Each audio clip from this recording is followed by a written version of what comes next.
Le hurlement du métal, puis plus rien. C'est le dernier souvenir avant de sombrer dans l'inconscience.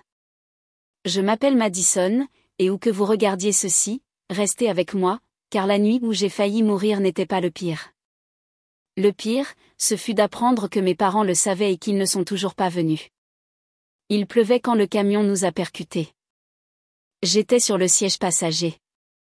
Mon ami a perdu le contrôle dans un virage et tout ce qui a suivi fut un brouillard de verre brisé et d'acier tordu. Je me suis réveillée à l'hôpital 2 jours plus tard, intubée et recousue comme une poupée cassée. La pièce était trop blanche, trop silencieuse. Les machines bipaient rythmiquement, comme si mon cœur était sous assistance respiratoire, mais continuait de se battre. J'ai cligné lentement des yeux. Mes côtes me brûlaient. Je ne pouvais pas parler, pas bouger, juste exister dans une douleur qui vous fait oublier qui vous êtes. Puis je les ai entendus parler, les infirmières devant ma porte. C'est déchirant, a murmuré l'une d'elles. Elle est stable maintenant, mais elle était critique. Nous avons appelé ses parents cette nuit-là. Vous savez ce qu'ils ont dit? Ils ont dit qu'ils ne pouvaient pas venir parce que leur autre fille promenait le chien. Elle n'a pas baissé la voix assez. J'ai senti que ça me blessait plus profondément que toutes mes fractures. La deuxième infirmière a murmuré, choquée. Même quand nous leur avons dit qu'elle pourrait ne pas survivre à la nuit, ils ne sont pas venus. Ils ont dit que ce n'était pas le bon moment. J'ai tourné la tête, le mouvement envoyant une décharge de douleur dans mon crâne. Des larmes ont coulé lentement et brûlantes. Pas à cause de l'accident. À cause d'eux. Ils savaient. Ils avaient été informés. On leur avait dit les mots, ce soir pourrait être sa dernière nuit. Et ils ont choisi le chien. Ma poitrine me faisait mal. Pas seulement physiquement, mais spirituellement. Comme si quelque chose se brisait qui n'avait rien à voir avec mon corps. Je voulais croire que c'était peut-être un malentendu. Peut-être qu'il n'avait pas bien entendu. Peut-être. Mais l'infirmière est entrée peu de temps après. Son badge disait Marissa. Elle a souri, ajustant ma perfusion. Salut. Tu es une combattante. Tout le monde est impressionné.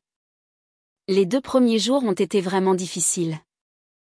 J'ai essayé de hocher la tête, mais j'ai échoué.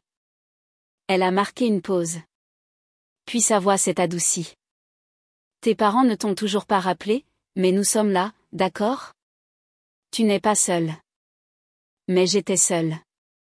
Mon téléphone avait disparu. Mes affaires avaient été emportées, ma famille absente. Même Belle, ma sœur, ne s'était pas montrée, pas même un texto. Je suis restée là, en silence, respirant à travers le plastique, regardant le plafond se brouiller à cause des médicaments et du chagrin. Et cette nuit-là, en écoutant la pluie taper contre la fenêtre de l'hôpital, j'ai fait un vœu. Si je sortais de ce lit, si je guérissais, si je me tenais à nouveau sur mes propres jambes, il ne serait plus jamais autorisé à se tenir à côté de moi. Quand j'avais 7 ans, je m'étais cassé le bras en tombant des barres parallèles. Je me souviens avoir pleuré dans la cour de récréation, mon poignet plié sous un angle étrange, la douleur inondant tout mon corps. Je me souviens que la maîtresse avait appelé ma mère et je me souviens exactement de ce que ma mère avait dit, peut-elle attendre 1 heure? Belle à répétition de danse. Ce fut la première fois que j'ai réalisé que quelque chose n'allait pas. Que l'amour dans ma famille venait avec des conditions. Quand j'ai eu 10 ans, le schéma était clair. Belle égale priorité. Moi égale bruit de fond. Elle était la jolie, la sociable, la fille pleine de promesses. J'étais là. Quand Belle attrapait la grippe, toute la maison s'arrêtait. Serviettes chaudes, soupe, marathon Netflix. Quand j'ai eu une angine, on m'a dit de rester dans ma chambre et d'arrêter de me plaindre. Elle avait ses propres fêtes d'anniversaire. Moi, j'avais des fêtes communes si on s'en souvenait. Une fois, j'ai ramené à la maison des bulletins avec des A. Mon père a jeté un coup d'œil aux bulletins et a dit, « Eh bien sûr que tu les as eus. Tu ne fais rien d'autre de toute façon. » Belle a eu un B en géométrie et a reçu un nouveau téléphone pour avoir essayé. C'est comme ça que ça s'est toujours passé. Elle avait besoin d'un appareil dentaire. Ils ont payé intégralement. J'avais besoin d'un appareil de rétention. On m'a dit de dormir en serrant les dents. J'avais l'habitude de croire que c'était accidentel, que peut-être je ne me rendais pas facile à aimer. Alors, je suis devenue utile. Je me suis faite la fille qui ne causait jamais de problème, qui faisait ses devoirs, qui aidait pour les courses, qui préparait le dîner quand maman était trop fatiguée d'emmener Belle à la cheerleading. Mais peu importe ce que je faisais, ce n'était jamais assez. Au lycée, j'ai rejoint le club de sciences, j'ai fait du bénévolat dans un refuge pour animaux et j'ai remporté la 3e place à un concours d'écriture régionale. Mes parents ne sont pas venus à la cérémonie. Belle avait un rendez-vous chez le coiffeur. Ma professeure m'a serré la main ce soir-là et m'a dit « Tes parents doivent être si fiers. » J'ai souri et j'ai menti. Même l'accident, même cette nuit-là, n'a pas brisé le sortilège. Quand l'hôpital les a appelés, leur a dit que je pourrais ne pas m'en sortir, que j'étais brisée et saignante et seule. Ils ont dit qu'ils ne pouvaient pas venir parce que Belle promenait son chien. Et le pire, c'est qu'ils le pensaient. Ce n'était pas une excuse. C'était l'ordre naturel des choses. La routine de Belle passait avant ma vie. Et quand je suis finalement sortie de ce brouillard de soins intensifs, en rassemblant ce qui s'était passé, je n'ai pas pleuré tout de suite. Je savais que si j'étais morte, ils auraient pleuré l'inconvénient, pas la perte. Ils auraient posté une photo en noir et blanc filtrée avec une légende sur les anges et le destin. Et la semaine suivante, ils auraient aidé Belle à planifier son voyage du week-end parce que je n'ai jamais été le centre de cette maison. J'étais juste l'assurance, la fille de secours, celle qui comblait les lacunes quand leur fille dorée avait besoin d'espace. Mais maintenant, je n'allais plus être la seconde de personne, pas même d'eux. Au 5e jour, j'ai arrêté de regarder la porte. Personne ne venait. Ni ma mère, ni mon père, ni Belle. Les infirmières avaient arrêté de me demander si j'avais quelqu'un à appeler. Elles savaient que je guérissais vite. Le médecin l'a dit comme si c'était un miracle. Mes côtes se réparaient. Le gonflement dans mon cerveau avait diminué. Et la coupure près de ma tempe se transformait déjà en quelque chose de permanent. Mais quelque chose d'autre en moi s'était déjà scellé. La partie de moi qui murmurait, peut-être qu'ils se montreront aujourd'hui. Elle avait disparu. À la place, un autre murmure a commencé à grandir, plus fort. Tu ne leur dois ni ta présence ni ta douleur.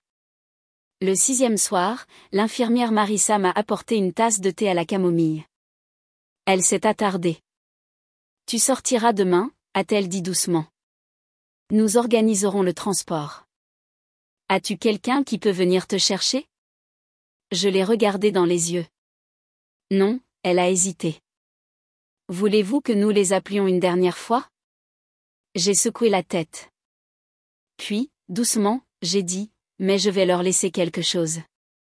Cette nuit-là, alors que les couloirs étaient sombres et calmes, j'ai sorti le bloc-notes de mon tiroir. Sur plusieurs pages, j'ai commencé à écrire. Pas par vengeance, ni même par chagrin, juste la vérité. Le genre de vérité que l'on laisse quand il n'y a plus rien à dire. À mes parents. Vous avez été informés que je pourrais mourir. Et vous n'êtes pas venus. Vous avez choisi une laisse et un trottoir plutôt que la fille que vous avez élevée, ou du moins prétendu élever. Je suis en vie, pas grâce à vous, mais parce qu'un groupe d'étrangers se souciait plus de ma vie que les personnes qui me l'ont donnée. Cet hôpital a sauvé mon corps et votre absence a sauvé mon âme. J'ai passé des années à essayer de gagner un amour que vous n'avez jamais été disposé à donner. Maintenant, je me donne quelque chose de mieux. Au revoir, Madison. J'ai plié la note et l'ai placée au centre de mon lit.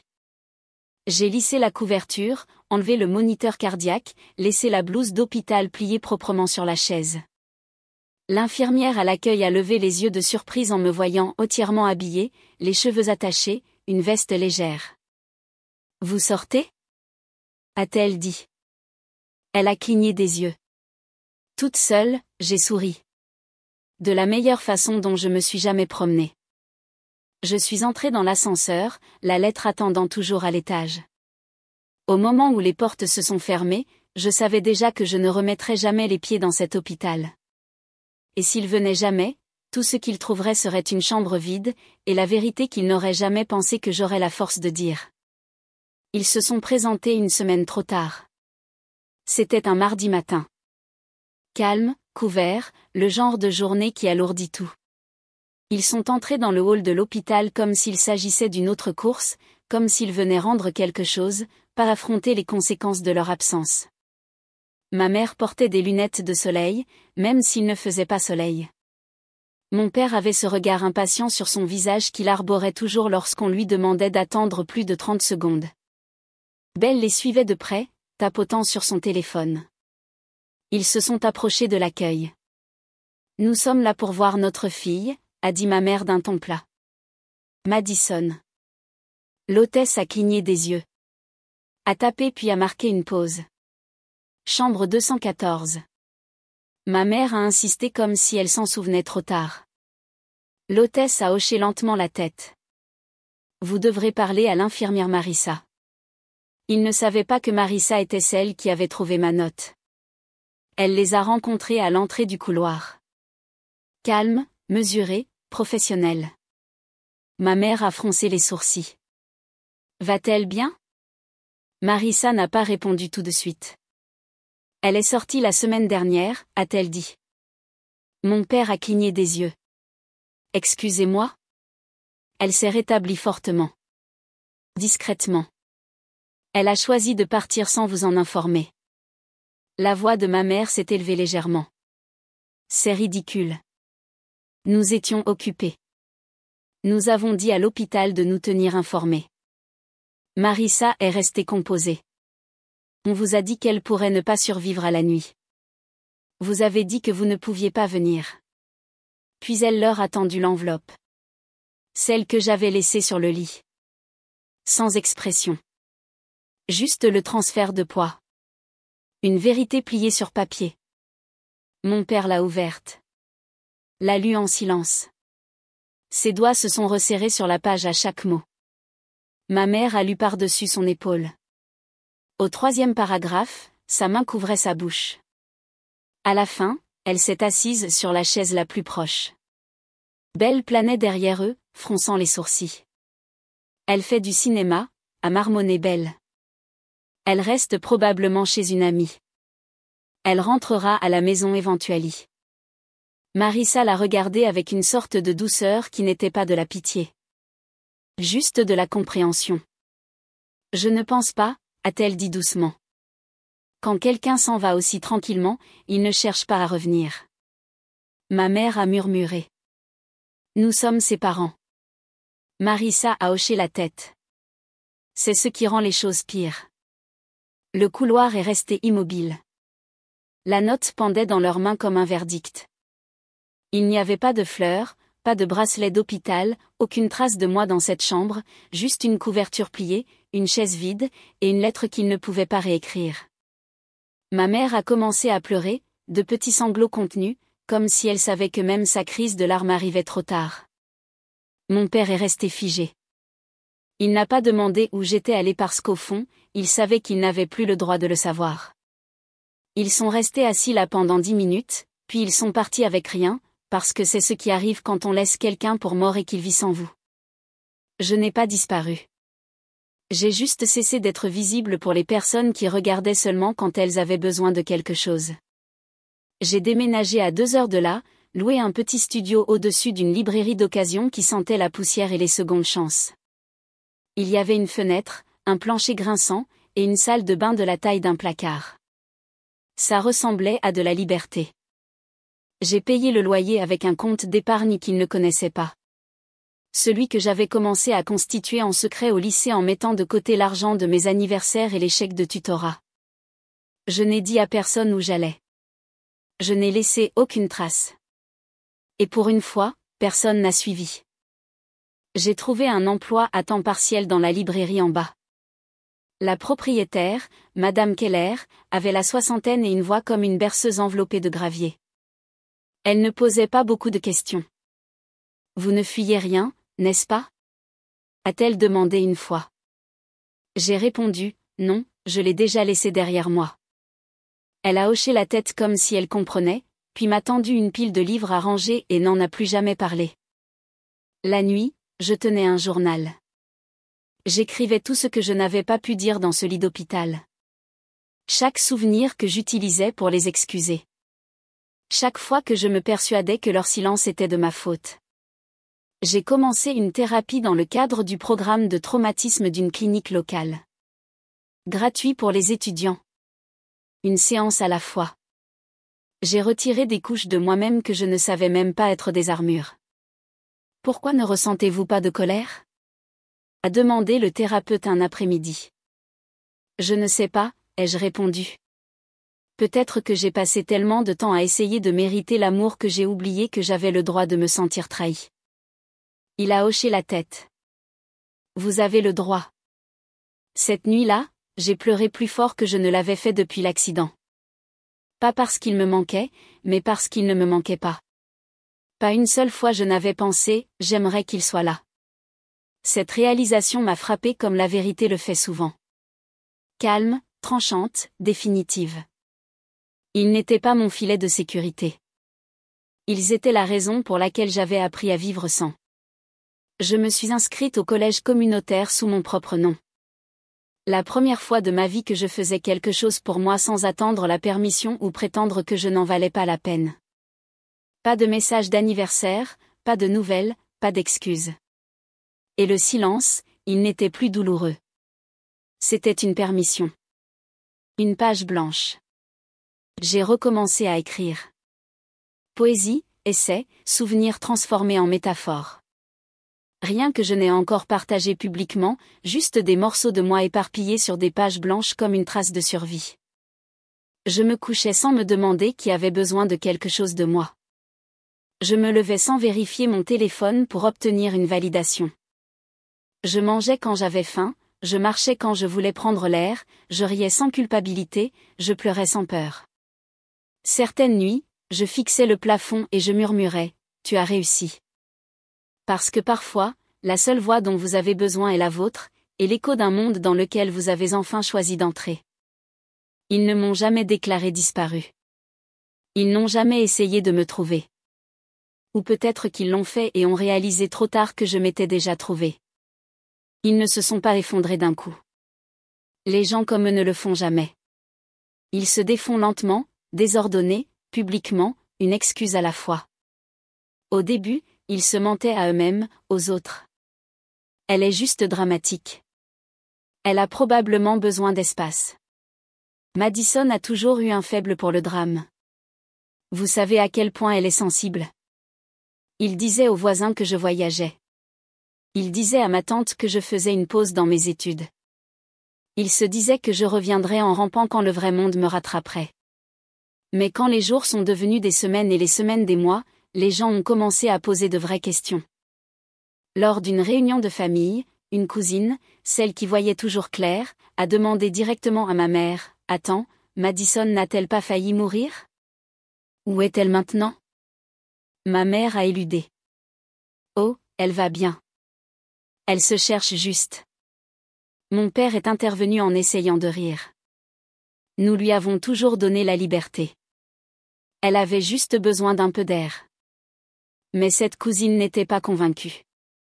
Plus tard, j'ai entendu dire qu'elle avait posté quelque chose sur Facebook qui avait commencé à circuler.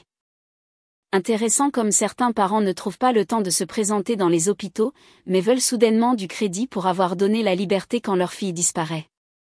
Il n'a pas fallu longtemps pour que les gens assemblent les pièces.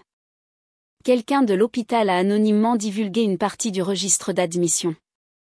Une capture d'écran d'une note de l'infirmière des urgences. Parents informés, refusent la visite en raison d'autres obligations. Cette ligne a été plus dure que n'importe quelle accusation. Et quand cela a commencé à circuler dans les groupes Facebook de mamans locales, ceux-là même que ma mère fréquentait, le récit s'est fissuré. Les gens se sont souvenus de la fois où je m'étais évanouie à l'école et personne n'était venu me chercher. La fois où j'avais été exclue des photos de remise de diplôme de Belle. La fois où j'avais attendu sur le porche avec mes sacs pendant que la famille partait en vacances sans moi parce qu'il n'y avait pas assez de place dans la voiture. Et maintenant il y avait une trace écrite. Maintenant, les gens voyaient ce que c'était. Pas une rébellion adolescente, pas du drame, mais un abandon. L'image de la famille parfaite à laquelle mes parents s'accrochaient comme à une médaille a commencé à glisser. Leurs amis ont arrêté de commenter. Les invitations se sont taries. Les likes Instagram de Belle ont chuté. Ses partenariats avec des marques se sont tus. L'un de ses représentants de marque lui a envoyé un message public. « Salut Belle, nous suspendons toutes les collaborations jusqu'à ce que les choses se règlent. » Et ça ne s'est pas arrangé parce que la vérité a un effet d'entraînement et que le silence, une fois brisé, devient une vague. Au bout du 3e mois, ma mère a essayé de me contacter à nouveau. Elle a envoyé un message vocal cette fois, tremblant, murmurant comme quelqu'un qui essaie de paraître fragile exprès. Nous ne savions pas que c'était si grave. Tu dois me croire. Si nous avions su, nous serions venus. S'il te plaît, dis-moi juste que tu vas bien. Je n'ai pas répondu. Pas parce que je voulais une vengeance, mais parce que je n'avais plus besoin de rien d'eux. Ni de validation, ni d'excuses, ni même de reconnaissance. Ils ne pleuraient pas ma disparition. Ils pleuraient la perte de contrôle. La fille qui comblait toujours le silence était devenue le silence. Et dans ce silence, leur image soigneusement construite s'est enfin fissurée. Cela a commencé par un blog anonyme, quelques centaines de mots seulement.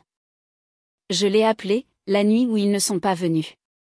Pas de nom, pas d'hôpital, pas d'indice qui pourrait remonter jusqu'à moi. Juste la vérité. Pure, froide, sans filtre. J'ai failli mourir. Ils ont été informés et ils ont dit qu'ils ne pouvaient pas venir parce que le chien avait besoin d'une promenade. J'ai cliqué sur publier et j'ai fermé mon ordinateur portable, ne pensant à rien. Mais du jour au lendemain, cela s'est propagé comme un feu de paille.